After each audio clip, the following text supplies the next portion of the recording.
આ ઘણા વખતે મેં જોયું કે કોર્ટ છે એ ક્યારેક એકદમ લાગણીશીલ થઈ હૃદયદ્રાવક બનાવ બનેલા હોય ને એમાં બહુ પ્રેક્ટિકલ થઈને જજમેન્ટ આપતા હોય છે. જનરલી અમે એમ કહી કોઈ પણ કોર્ટને એમ કહી કે ભાઈ આ કેસ ઝડપથી ચલાવો છે એટલે કોર્ટ હંમેશા એમ જ કહે કે ભાઈ જેવો ટાઈમ મળશે એ પ્રમાણે કરશું. પણ આ કિસ્સાની અંદર આ કિસ્સો એટલો બધો ભયંકર હતો કે બાળકીના પિતાએ લેટર લખ્યો હતો ભાઈ મારી બાળકીની આટલી ખરાબ હાલતમાં અને ખરાબ હાલત કરી છે તો એનો કેસ વહેલામાં વહેલો ચલાવવામાં આવે અને ફાંસીની સજા સંભળાવવામાં આવે. એટલે મને પણ લેટર મોકલ્યો, અહીંયા પણ આવ્યો અને કોર્ટમાં પણ આવ્યો.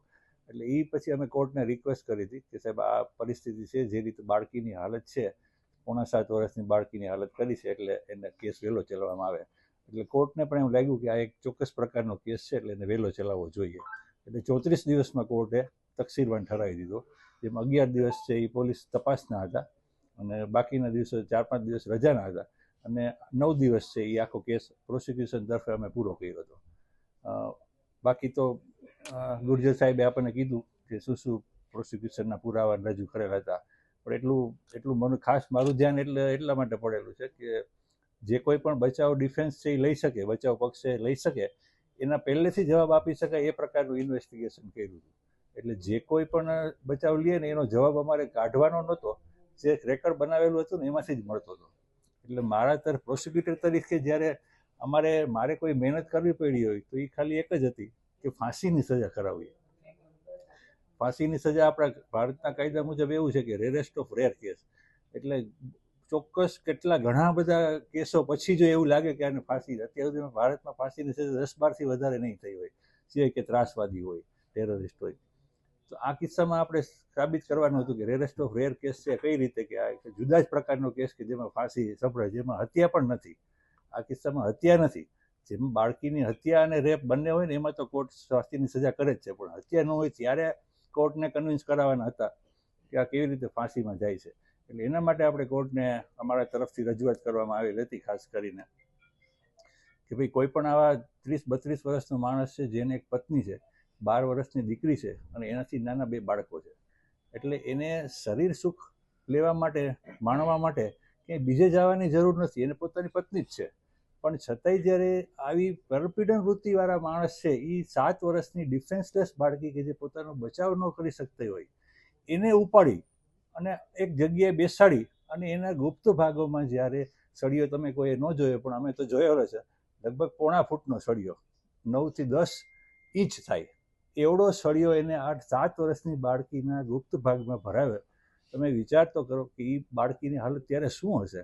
એટલે એ જ અમે રજૂઆત કરી હતી કે સાહેબ એક ક્ષણ માટે આપણે કલ્પના જ કરવાની છે કે આ બાળકીની હાલત શું હશે કે એ સમયે એને આ બાળકીએ આરોપીના વાળ પકડી અને એટલી જોશથી રાડ પાડીને ખેંચેલા એ વાળનો જથ્થો બનાવ સ્થળે મળી ગયો હતો.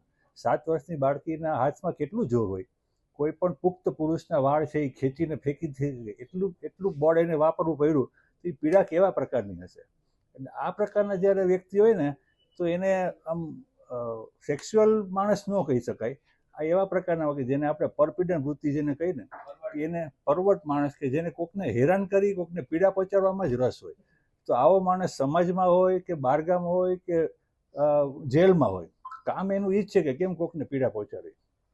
એટલે આવો માણસ છે તો એ બહાર નીકળે તો એ બધા એને હેરાન કરવાનો છે. પત્ની, બાળકો એ બધા તો એને ક્યારેય મળવા નથી આવ્યા 34 દિવસ સુધી. એટલે આ બનાવ જોઈને પત્ની, બાળકો પણ એને મૂકીને જતા રહ્યા છે. એટલે હવે એના જીવનમાં કોઈને ધ્યાન રાખવા જેવું કે કોઈના માટે કમાઈને સરખું દેવાનું કોઈ પરિબળ વધતું નથી. એટલા માટે જેલમાં રહીને પણ આ માણસ આ જ કરવાનો છે. અને અંતિમ શ્વાસ સુધીની સજા કરવામાં આવે ને તો પણ અપૂરતી છે. અને સુપ્રીમ કોર્ટ કહે છે કે સજા હંમેશા પૂરતી હોવી જોઈએ, વધુ પણ ન હોવી જોઈએ અને ઓછી પણ ન હોવી જોઈએ. આ કિસ્સામાં મેં કોર્ટને કન્વિન્સ કરાવેલા કે ભાઈ આ પ્રકાર ફાંસીની સજા છે એ એક જ છે જેને આપણે પૂરતી ગણી શકાય, અને કોર્ટે એ વાત માનેલી છે. ફાંસીની સજા રાજકોટના ઇતિહાસમાં સૌથી ઝડપી ચુકાદો છે ફાંસીનો કે આની પહેલા પણ આના ઝડપી ફાંસીનો ચુકાદો તો મેં લીધેલો છે 5 વર્ષ પહેલા કોરોના કાળમાં. એમાં પણ 3 વર્ષની બાળકી ઉપર રેપ અને મર્ડર બંને હતું અને કોર્ટે એને ફાંસીની સજા કરેલી, રમેશ ડેડુકિયા. પણ ઝડપી ચુકાદો રાજકોટમાં પહેલો છે. બીજા જગ્યાએ થયેલા હશે, આપણને ખબર ન હોય, પણ રાજકોટમાં તો આ 41 દિવસની અંદર પૂરું જેલમાં પાછળ વયો ગયો, બધું પૂરું થઈ ગયું, એવો આ પહેલો કેસ છે. પ્રક્રિયા કેટલા દિવસમાં પૂરી થતી હશે અને ફાંસીની સજા થતી હશે ઓવરઓલ પ્રક્રિયાનો સમય આગળની પ્રક્રિયા ફાંસીની સજા આજે ડિક્લેર થઈ. હવે આપણો કાયદો એવો છે કે ફાંસીની સજા કરવામાં આવે ને ત્યારે હાઈકોર્ટ પહેલાં એને કન્ફર્મ કરે કે આ ફાંસીની સજા બરોબર છે કે નહીં. પછી હાઈકોર્ટ એમ કહે કે હા અને ફાંસી બરોબર છે ત્યારે ફાંસી આપી શકાય.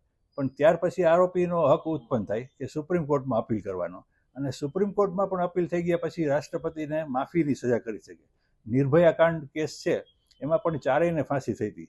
પછી હાઈકોર્ટમાં અપીલ થઈ, પછી સુપ્રીમ કોર્ટમાં અપીલ થઈ, બધાએ કીધું કે ના આને ફાંસીની સજા બરોબર છે. પછી રાષ્ટ્રપતિ પાસે માફીની અરજી કરવામાં આવેલી. એ પણ જ્યારે પૂરી થઈ ત્યારે એ ચારેયને એક તો આત્મહત્યા કરી હતી, 3ને ફાંસીની સજા આપવામાં આવેલી. 2012નો કેસ છે અને 2022માં એને ફાંસીની સજા, એટલે 10 વર્ષ આમ સામાન્ય રીતે થઈ ગઈ. 3 જણા હતા ને આટલો આખા દેશમાં હચમચાવી દીધું હતું, એટલે 10 વર્ષમાં પૂરું થઈ ગયું. પણ મેં જે 2020માં જે ફાંસીની સજા કરાવી એને હજી ફાંસી થઈ નથી. હાઈકોર્ટમાં હજી એનું પેન્ડિંગ છે. સર જ્યારે સજા સંભળાવ